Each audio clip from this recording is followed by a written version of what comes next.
네, 안녕하십니까. 오늘 그 촬영 시간이 12월 23일 오후입니다. 내일 모레가 크리스마스가 벌써 다가왔습니다. 여러분들한테 그 성탄과 새해에 복 많이 받으시라고 먼저 인사드리겠습니다. 이번 주는 말이죠. 그 김정은이가 통치를 시작한 지 그 10년이 되는 바로 지난 12월 17일입니다. 10년 전인 2011년 12월 17일 김정일이가 갑자기 이제 죽었죠. 그때 몸이 많이 약해서 언젠가 죽으리라고 생각을 했었습니다만은 아무튼 많은 사람들이 놀랐습니다. 그때 이제 정권을 잡기 시작해서 지금 10년 동안 북한을 다스려 왔는데 지금 보니까 이제 북한 체제 끝이 거의 다 보인다라는 그런 느낌이 많이 듭니다. 그래서 오늘 첫 번째 주제 제목을 김정은 통치 10년 북한 체제의 끝이 보인다라는 제목으로 잡았습니다. 그리고 두 번째 이슈는 지금 이제 미국도 국회도 이제 방학할 때가 됐죠. 이제 크리스마스가 다가오고 그러니까 미국에서 나오는 뉴스들을 보니까 미국 정부가 바이든 정부가 문재인 정부가 하려는 그 여러 가지 안보 외교 정책에 끝까지 비협조적인 태도를 보이는구나라는 그런 느낌을 강하게 받았습니다. 그래서 그 내용들이 무엇인지에 대해서 말씀드리려고 하는데, 그래서 두 번째 제목은 문재인 정부의 끝까지 비협조적인 미국이라는 제목으로 오늘 말씀드리도록 하겠습니다. 먼저 북한 얘기 하겠습니다. 2011년 12월 17일, 17일이 정확한 것은 아닙니다. 그때 우리가 알기로는 아마 이틀 정도 뒤에 북한이 이제 한 몇십 시간 지난 다음에 발표하는 바람에 우리 그날 그 뉴스를 듣고서 깜짝 놀라가지고 아주 분주히 분석하느라고 바빴던 그런 기억이 납니다. 김정일이가 사망하는 그날 바로 김정은이는 27살밖에 되지 않은 아주 젊은이입니다. 30살도 안 됐죠. 10년 지나다 보니까 지금 37이 됐는데 최근에 나온 사진 보니까 저 사람이 37이 아니라 47도 넘어 보이는 그런 그 이상한 얼굴을 하고 있다는 사실을 보게 되었습니다. 북한의 전체주의가 이제 거의 종막을 고해가고 있다라는 그 느낌이 드는데, 그 전체주의는 보통 그 한 사람이 통치를 합니다. 근데 그 한 사람이 이상하게 되면은 문제가 생기는 거예요. 그래서 그런 정치 체제가 겉으로는 대단히 강해 보이지만은 정말 형편없는 체제입니다. 한 사람 때문에 무너지니까 그 개인의 능력, 그 능력에는 실력도 있지만은 또 건강도 있습니다. 건강하지 못하면은 그 체제는 무너지는데, 지금 북한의 전체주의 1인 독재 체제가 무너져 가고 있구나라는 기분을 많이 느끼고 있습니다. 북한은 여러 가지 기록이 있는데 세계 최악의 빈곤 국가입니다. 북한보다 더 가난한 나라가 어디 있을까라는 생각을 할 정도로 그 가난한 나라고 최악의 독재 국가입니다. 북한과 같은 독재 국가 가서 찾아보기 힘들 거예요. 그리고 미래가 보이면 괜찮은데 개선의 가능성이 없습니다. 미래가 보이지가 않아요. 그래서 북한은 발전하는 나라가 아니라 퇴보하는 나라입니다. Development and Decay라고 해가지고 정치발전 이론가들이 이론을 만들었는데, 북한은 이제 쇠퇴하는 나라, 결국 끝날 나라라는 그런 그 말씀을 드릴 수가 있습니다. 북한의 가장 큰 딜레마를 하나 말씀드리겠습니다. 김정은 정권이 살려고 하니까 북한이라는 나라가 죽고 있다. 그리고 북한이라는 나라를 살리려고 한다면은 김정은 정권이 죽을 것이다. 라는 이 딜레마가 있습니다. 그러니까 나라가 사는 방법하고 정권이 사는 방법하고 같은 방향으로 나가는 것이 정상입니다.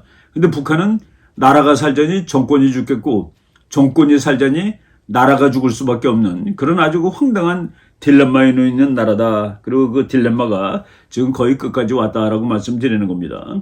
우리가 이제 북한 정치 체제를 전체주의라고 그러는데, 전체주의, 영어로 토탈리타리안입니다. 독재 국가의 종류가 여러 가지가 있지만은 전체주의적 독재 체제가 가장 악질적인 독재 체제입니다. 보통 독재 체제는 권위주의적 독재 체제라고 얘기하는데 영어로는 오소리타리아니즘이라고 합니다. 오소리타리안. 그리고 토탈리타리안. 애써서 구분하자면은 권위주의적 독재 체제에서 사는 사람들은 반대하기는 어려워도 찬성한다고 나가서 떠들지 않아도 됩니다. 기권할 자유가 있어요. 그런데 토탈리타리안일 경우에는 기권할 자유도 없습니다. 반대는 물론 못하는데 나와서 찬성한다고 막 가짜라도 열렬하게 떠들어야 되는 거다는 얘기입니다. 그래서 선거하면은 그 토탈리타리안은 100%가 나옵니다. 오소리타리안 그 권위주의적 독재는 100%는 없죠. 바로 거기서 이제 심각한 차이가 나는데, 미국 학자 중에서 이거 뭐 상당히 오래된 책인데 1965년에 2판이 나왔던 책이니까 아주 그 명저고, 지금도 뭐 이제 이 정치 체제를 공부하는 사람, 독재 체제를 공부하는 사람들이 다 보는 책인데, 책 제목이 Totalitarian Dictatorship and Autocracy, 전체주의적 독재 체제론이라는 책인데, 칼 제이 프리드리히라는 그 하버드 대학 교수하고 브레진스키 교수가, 뭐 두 분 다 이제 돌아가신 분이죠. 오래된 책인데 전체주의의 6가지 조건을 제시를 했고, 이 6가지 조건에 맞는 나라는 진짜로 전체주의 국가다라고 얘기했는데, 뭐 별로 어렵지 않으니까 제가 하나 읽어드리겠습니다. 1. 인간 생활의 모든 국면을 규제하는 공식 이데올로기의 존재 여부. 북한은 거기 합당합니다. 두 번째, 1인 지배의 유일 대중정당. 북한에 조선노동당이 있죠. 1인이 지배하는 유일 대중정당입니다. 세 번째 조건, 당과 비밀경찰에 의한 테러체제. 뭐 꼼짝도 못하죠. 조금 이상한 말하면 쥐도 새도 모르게 잡아다가 죽이는 이런 체제. 네 번째, 대중매체의 독점. 북한에 무슨 매체가 있겠습니까? 정부가 가지고 있는 매체가 다 하는 것이죠. 다섯 번째, 무장력의 독점. 오로지 칼은 정권이 가지고 있다. 뭐 공산국가들은 주로 그러죠. 국가의 무력이 아니라 당의 무력이라고 얘기합니다. 그리고 여섯 번째, 전체 경제의 중앙 통제. 이 6가지를 갖추고 있는 나라가 전체주의 국가인데, 북한은 뭐 이 6가지를 확실하게 만족시켰던 그런 전체주의 독재 국가입니다. 예, 칼 제이 프리드리 교수하고 브레진스키 교수 뭐 여러분 사진 보시겠는데, 전부 다 뭐 미국의 그 한 시대를 풍미했던 그 대단한 정치학자들이죠. 브레진스키 교수는 뭐 또 이제 외교관도 하고, 카터 대통령 때는 국가안보 보좌관도 했던 뭐 한 세기를 이 주름 잡았던 그런 학자이자 정치가라고 말씀을 드릴 수가 있겠습니다. 그런데 이제 그 김일성, 김정일까지는 그 전체주의 체제에 확실히 맞았는데, 김정은이가 된 다음에도 그랬느냐에 대해서는 약간의 그 이론이 있을 수가 있겠습니다. 여러분들이 북한에서 그 김정일이 장례식 하는 날 눈이 왔습니다. 그래서 평양이 그날 대단히 추웠는데, 그날 그 장례차가 가는 아주 유명한 사진이죠. 놀랍게도 김정일이 자기가 그렇게 싫어하는 미국 사람들이 만든 미제 자동차 캐딜락 그 지붕 위에 관을 얹혀놓고 가는 그런 사진이 연출됐습니다. 그래서 세계가 그렇게 미국을 싫어하는 나라의 그 국가원수가 죽었는데 결국은 미제 자동차 위에 실려서 마지막 길을 떠났다라는, 이제 캐딜락 자동차의 오른쪽 왼쪽에, 오른쪽에는 김정은이가 맨 앞에 섰습니다. 독재 국가에서는 우리가 사진을 보고서 누가 힘이 제일 센 사람이구나 하고 알 수 있어요. 그런데 김정은이가 맨 앞에 섰고, 그 뒤에 그 장성택이가 이제 서서 갔죠. 이모부죠. 그리고 그 뒤에 이제 그 민간인이 4명이 캐딜락의 오른쪽에 섰고, 그리고 캐딜락의 그 왼쪽에는 군인들이 뭐 정말 별 5개 단 사람들이 이렇게 걸어가고 있는 그 장면을 이제 연출을 했었습니다. 지금 이 사람들 김정은 빼놓고 다 죽었다라고 보면 됩니다. 요 10년이라는 짧은 세월 동안에 북한의 그 가장 막강했던 정치 권력이 다 변했다라고 보실 수 있는 것이죠. 김정은이는 그 사람이 죽으면 이제 흙으로 돌아간다라고 돼 있죠. 우리가 그것이 그 인간의 자연 법칙인데, 흙으로 돌아가지 못했습니다. 김정일이는. 그리고 김일성이도 마찬가지예요. 그래서 이 사람들을 갖다 놓은 데가 이제 뭐 북한의 그 궁전이라고 그러죠. 금수산 궁전이라고 그러는데, 거기에 그냥 누워 있습니다. 이거 뭐 방부 처리돼가지고 썩지를 못해요. 그런데 이게 다 공짜가 아니죠. 우리나라 그 신문에 뭐 났었고 외국 신문에도 자주 나는데, 이 김정일이하고 김일성이를 그대로 이렇게 그 방부 처리하고 사람들이 가서 보면 그냥 누워서 자는 모습으로 보이는 겁니다. 이런 걸 하기 위해서 1년에 $40만 돈이 든다. 약 4억 5천만 원씩 이제 그것도 그 소련이 이런 기술이 좋다고 그럽니다. 그래서 그 소련에 러시아의 전문가가 와서 이 시신을 그냥 관리하고 있는데 뭐 매년 40만 달러니까 1인당 20만 불 치면은 김정일이가 죽어서 시체 유지하는 데 쓴 돈만도 200만 달러가 된다라고 말씀드릴 수 있는 그 우스운 일이 이제 벌어지고 있습니다. 예, 그때 바로 김정은이가 이제 정권을 잡고서 한 일주일밖에 안 됐을 때 그 이코노미스트지가 아주 재미있는 특집을 낸 적이 있습니다. 여러분들이 그 표지를 보실 텐데 We need to talk about Kim. 우리는 김정은에 대해서 이야기할 필요가 있다라는 그 특집 기사가 나왔습니다. 2011년 12월 31일자예요. 그러니까 그 김정은이 집권하고서 일주일 정도밖에 안 됐을 때 나온 세계적으로 유명한 잡지의 표제입니다. 국제사회는 이미 오래전에 김정은 정권을 제거해야만 할 정권으로 인식하고 있다. 그 인식의 그 첫 번째 포인트라고 말씀을 드리겠습니다. 거기 나온 그 본문에 나온 문장을 제가 그 번역한 겁니다. 김정은이 영원히 생존할 수는 없다. 어떻게 그를 교체할 것이냐에 관한 논의는 이제 그를 교체해야 된다 이겁니다. 쫓아내야 된다는 얘기예요. 지역의 안정을 위해서뿐만 아니라 그렇죠. 동북아시아 안정을 위해서는 김정은이가 있으면 안 된다라는 얘기를 김정은 집권 7일 일주일째부터 나온 얘기입니다. 북한에 잊혀진 그리고 처절하게 살고 있는 인민들을 위해 빠르면 빠를수록 좋다. 참 이 말이 나오고서 지금 10년이 지났다는 그 사실을 생각해 보면은 그 서방 세계라든가 대한민국의 그 자유를 사랑하는 국민들이 제대로 그 임무를 다하지 못했다는 그런 그 자괴심이 듭니다. 정말 이코노미스트라는 그 영국 잡지에서 김정은이를 빨리 제거해야 된다. 지역의 안정을 위해서 그리고 북한의 불쌍한 백성들을 위해서 이 얘기를 한 지가 지금 꼭 10년이 돼가는 이런 시점입니다.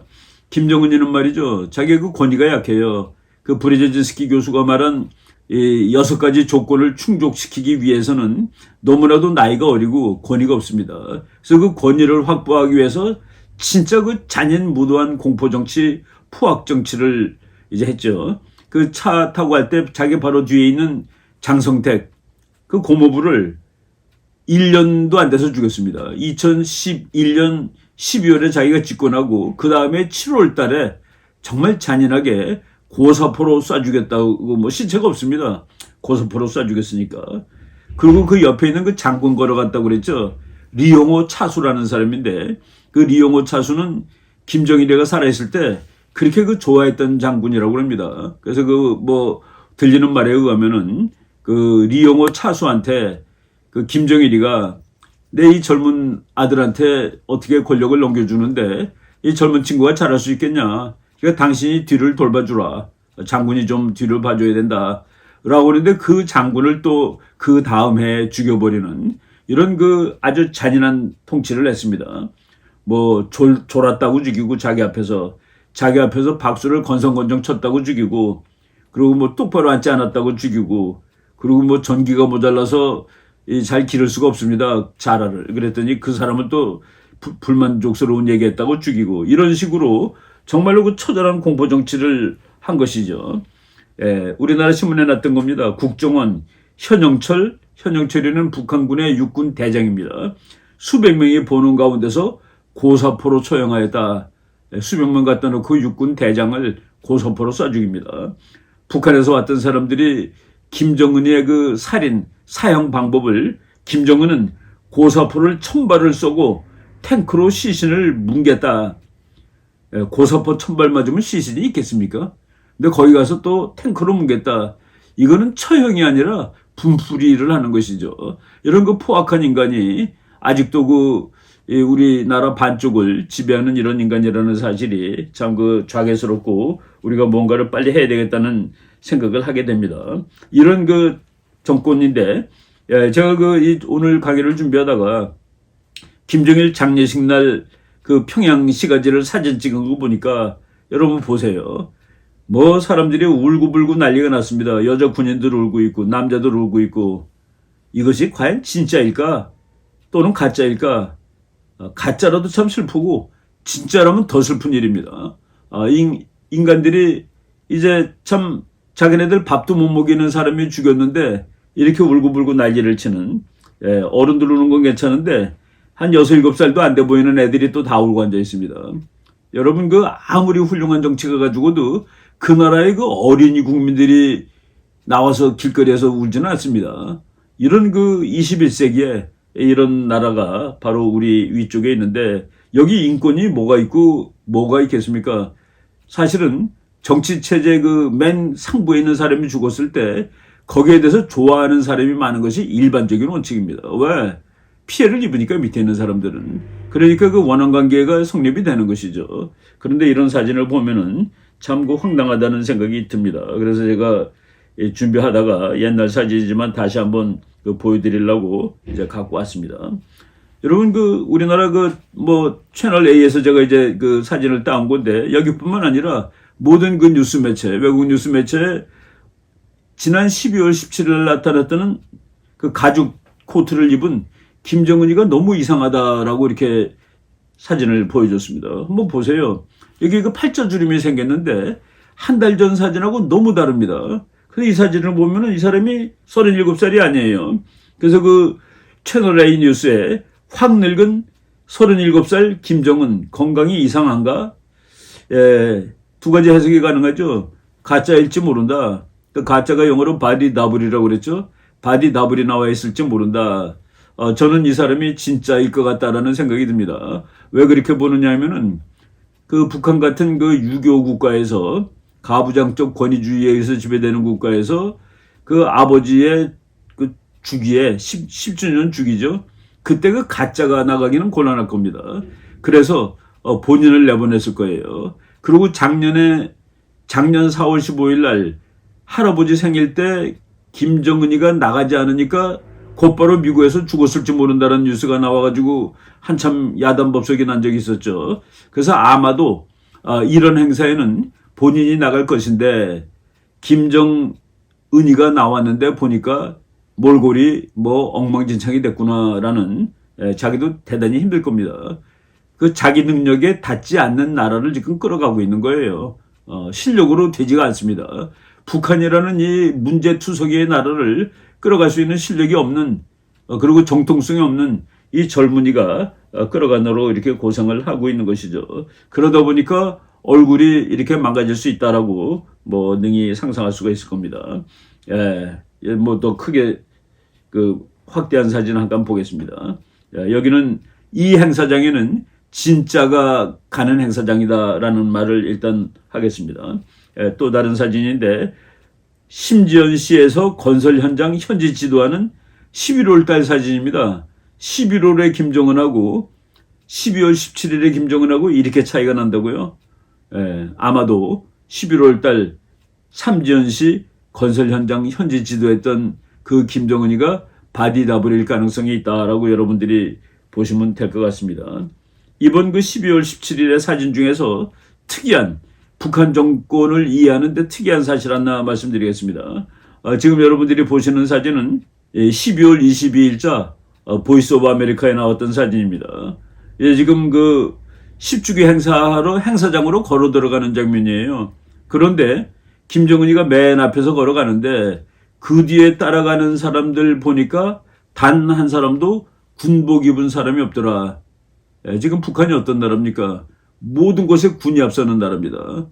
외국에서 요새 뭐 쌀 배급 못 받지만은 쌀 원조를 주면은 국민들한테 가지 않고 군 부대로 먼저 가는 나라입니다. 그리고 모든 돈은 군인이 제일 먼저 쓰는 나라입니다. 그리고 모든 권력이 바로 총구에서 나오는, 군부에서 나오는 그런 나라인데 김정은이가 자기 아버지 10주기 행사장으로 들어가는데 뒤에 군인이 한 사람도 없다. 떠나보낼 때는 바로 옆에 군인 별 5개짜리, 별 4개짜리 군인들이 옆에 줄 서서 갔죠. 이것이 아무리 봐도 이상하다라는 얘기입니다. 북한 정권 내에 상당한 그 변화가 있는 것 같다라는 그런 생각을 할 수 있죠. 뒤에 군인이 한 사람도 없다. 이런 것이 지금 북한 체제가 이상하다. 그리고 이제 주석단에 이제 쓴 겁니다. 그런데 뭐 공산주의 독재 국가들은 그 뭐 소련도 그랬죠. 이렇게 사람들이 서 있는 거 보고서 서열이 누가 제일 높구나 낮구나라는 것을 분석하고, 공산국가는 연구하기보다는 관찰하는 나라입니다. 제가 이제 북한을 연구한다는 건 좀 웃긴다. 뭐 자료 자체가 믿을 수가 없는 거니까. 그래서 사진 보고 그 워치, 그래서 노스코리아 워처라고 얘기를 하는데 우리가 노스코리아를 한번 워치해 봅시다. 역시 그 군인이 한 사람도 안 보여요. 지금 권력 구조의 모종의 그 변화가 있는 것 같다라고 생각을 하고, 이 변화는 좋은 방향을 향해서 나가는 것이 아니라 이제 몰락을 향해서 가는 거구나라고 얘기를 할 수가 있습니다. 오죽했으면 말이죠. 이건 제가 그 일본에서 저한테 매주 그 일본 신문을 매일 요약해서 보내주는 그 우리 구독자님께서 보내주신 것을 제가 본 겁니다. 그 아시아 프레스라는 뉴스 야후 재팬이라는 거예요. 그러니까 일본에 있는 그 야후 뉴스에서 보낸 그 자료인데, 북한 내부에서 지금 무슨 일이 일어나고 있냐면은 1월 달까지 김정일이를 추모하는 기간이기 때문에 거리에서 웃으면 안 된대요. 그래서 관혼상제도 안 된답니다. 결혼식 뭐 무슨 제사 이런 거 못 지내요. 김정일 추도 기간 중에 이제 엄청난 불편이 계속될 것이다. 그러니까 북한 전체가 그 우는 모습을 하고 살아야 되는 거예요. 애도 기간이 이례적으로 내년 1월 초까지 계속되게 되면서 관혼상제와 오락이 제한되는 등 엄격한 통제가 이루어지는 것으로서 알려졌다. 그리고 여기서 협력자라고 나왔는데, 그 일본의 뭐 이렇게 뉴스를 전달해주는 뭐 에이전트라고 얘기하면 되겠죠. 뭐 그냥 복잡한 스파이도 될 수 있고, 북한에서 일본 그 야후 뉴스에다가 소식 통보해도 되겠고, 1월 초까지 유희나 오락, 관혼상제를 자제하라는 지시가 내려지는 등 구체적인 내부 동향에 대해 다음과 같이 보고해 왔다. 18일, 이거 바로 그 다음 날입니다. 김정일이 죽은 바로 다음 날, 중앙추도대회의 모습을 텔레비로 보라는 지시가 내려왔다. 그 모든 국민이 텔레비 프로까지 이거 방송하니까 다 앉아서 그거 보라라고 정부가 명령을 내리는 거예요. 여성동맹회에서는 추도 기간에 김정일 장군님에 대해 자신의 충성심을 되돌아보고 당에 충성하고 충실하기 위해 노력하라라고 그 간부가 말했다. 이런 얘기 나옵니다. 청년 동맹, 그 젊은이들이 아무래도 좀 더 이렇게 활발하고 뭐 놀 일도 많죠. 청년이 솔선하여 애도 무드를 만들 것을 명하고, 전국 각지에 설치되어 있는 김일성, 김정일의 혁명역사연구실 사적 동상의 청소와 경비에 100% 참가하라. 참 황당한 그 청년들이 교대로 동원됐다고 합니다. 얘네들 기분 좋을까요? 어린 젊은 사람들 전 세계가 비슷한 자유적이고 개방적이죠. 지금 이런 일이 일어나고 있습니다. 특히 젊은이들에 대한 통제가 엄격하다. 밖에서 웃거나 떠들거나 하는 것도 애도의 분위기를 해치는 행위이기 때문에 엄중한 문제로 간주한다. 특히 북한 사회 전반의 기강을 바로잡기 위해 엄중한 단속이 계속되고 있다. 이렇게 그 장기화하는 목적은 뭐 김정일의 존재감은 사실 북한에 없죠. 그런데 김정일을 이렇게 그 띄우는 이유는 그렇게 함으로써 김정은 통치의 정당성을 호소하기 위해서다라고 이렇게 분석을 하고 있는데, 당연하죠. 지금 북한이 이렇게 그 황당한 일을 하고 있는 거는 아까 제가 그 제시해준 6가지 요건, 토탈리타리안 전체주의적 정치를 유지하기 위한 기본 조건들이 서서히 와해되고 있다. 그래서 그 6가지 그 기본 조건들이 와해되는 것을 이제 어떻게 막아보려고 애를 쓰는 거예요. 나는 김정은이가 고뇌가 3가지가 있다고 봅니다. 3중 고뇌인데, 첫째, 내부의 통제력이 약화되고 있다. 그래도 뭐 먹을 것을 먹여야지 뭐 통제도 하고 그러는 거 아니겠습니까? 두 번째, 외부의 제재 및 강화가 너무나 세게 지속되고 있다. 지금 김정은이가 북한을 담당한 다음에 10년 동안 정말 그 전 세계가 북한을 제재하고 있습니다. 북한이 거기서 탈피할 수 있는 방법은 어서 빨리 미국까지 가는 핵 미사일을 만드는 방법인데, 그거 만들기 위해서는 미국이 먼저 때릴지도 모른다는 그 위험을 각오해야 됩니다. 빨리 그거가 어느 날 완성되면은 김정은이가 한숨 돌릴 수가 있어요. 근데 그거는 미국이 도무지 용납할 수 없는 겁니다. 그래서 내부 통제력이 악화되고 있고 세상이 계속 목을 조르고 있는데, 이거를 한 칼에 날릴 수 있는 방법이 미국의 대도시를 공격할 수 있는 핵을 만드는 건데, 그날이 서서히 오는데 미국은 그것을 용납할 수 없다. 그래서 이 어마어마한 위기를 넘어가야지 이루어질 수 있는 일입니다. 바로 이런 그 엄청난 상황에서 김정은이가 되게 골이 아픈 것이죠. 미국에서도 지금 북한이 10년 됐는데 김정은이가 지난 10년 동안 미사일을 129번이나 쐈다. 자기 아버지 할아버지는 전부에서 한 20번밖에 안 됩니다. 나머지 전부 다 김정은이가 다 한 거예요. 이 돈을 무지막지하게 쓴 겁니다. 한 번 쏠 때마다 얼마 드느냐를 봤더니 김정은이가 1년 동안 그 첫 번째 1년 동안 그냥 미사일만 들이 쏘는 겁니다. 그래서 1년 동안 쏜 미사일 값이 달러로 13억 달러랍니다. 13억 달러. 그러니 밥을 못 먹이는 것이죠. 13억 달러어치를 핵 개발을 했는데 그 핵 개발하는 그 돈으로 그 옥수수를 사오는 거로 계산했더니만은 그 1년치 2012년 1년 동안 미사일 발사하고 핵 개발한 비용이 옥수수 460만 톤입니다. 북한 사람 1인당 200kg 줄 수 있는 겁니다. 200kg이면 어느 정도 하냐면은 그냥 쉽게 생각하면은 한국 사람들이 물론 옛날보다 쌀을 덜 먹지만은 1년 동안에 한국 사람이 쌀을 불과 한 50kg 그 정도 먹습니다. 그러니까 옥수수 200kg이라면은 북한 사람 먹는 거 전혀 문제 없어요. 그래서 우리나라 어떤 학자는 우리나라 신문에 옛날에 났던 겁니다. 1년 동안 미사일 쏜 것이 4년 내지 5년 동안 뭘 식량을 다 날린 것이다.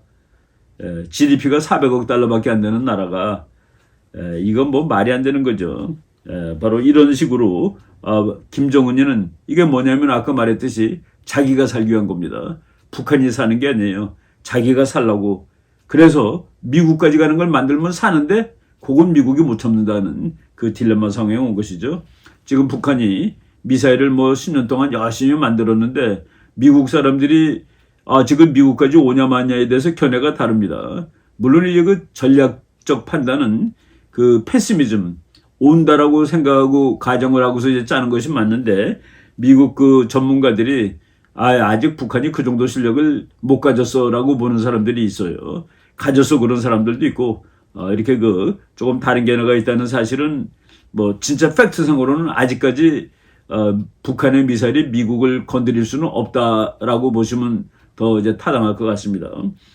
이런 그 여러 가지 견해가 있는데 그렇게 죽어라 밥도 굶어가면서 노력을 했는데 아직도 이제 그 탈피를 못한 거예요. 그리고 그 탈피를 하려면은 미국을 공격하려면은 정말 그 행위 예를 들어서 내년 1월 달에 이건 상상입니다.